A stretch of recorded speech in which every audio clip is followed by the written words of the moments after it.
कीर्तनकार म्हणजे समाजाचं प्रबोधन करणारे, समाजाला चांगली दिशा दाखवणारे असतात. नगर जिल्ह्यामध्ये सध्या कीर्तनकार संग्राम भंडारे आणि काँग्रेसचे ज्येष्ठ नेते बाळासाहेब थोरात यांचे जे काय आरोप प्रत्यारोप होत आहेत ते बघून खूप वाईट वाटतंय.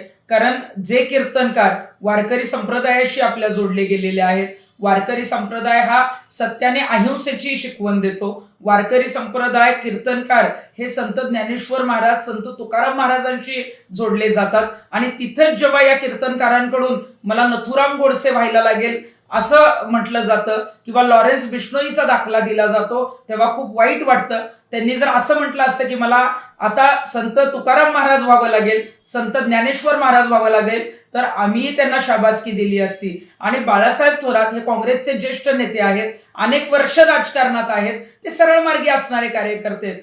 पुढे कदाचित कधी काँग्रेसची सत्ता आली तर ते मुख्यमंत्री पदाचे उमेदवार सुद्धा आहेत.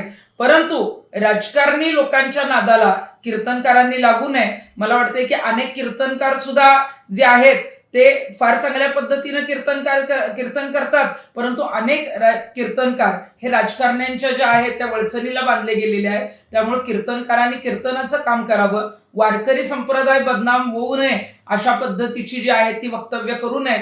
आणि बाळासाहेब थोरात यांच्यावर सुद्धा ज्या पद्धतीचं तुम्ही वक्तव्य केलंय, खरं तर सत्य आणि अहिंसा मानणारा वारकरी संप्रदाय आणि कीर्तनकार अशा पद्धतीचं हिंसात्मक वाक्य किंवा वर्तन करू शकत नाही. त्यामुळे बाळासाहेब थोरातांनी सुद्धा अशा कीर्तनकारांकडे पूर्णपणे दुर्लक्ष करावं.